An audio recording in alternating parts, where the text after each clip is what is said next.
శుభ్రంగా చేసింది. శుభ్రంగా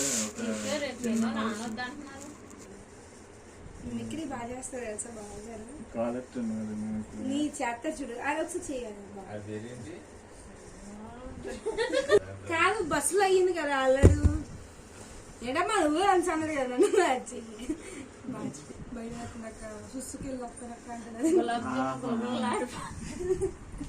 Saptagiri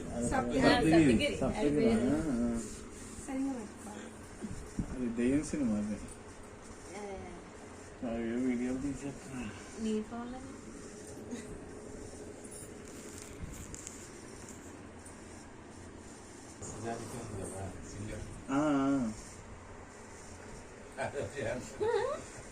I don't know what is that.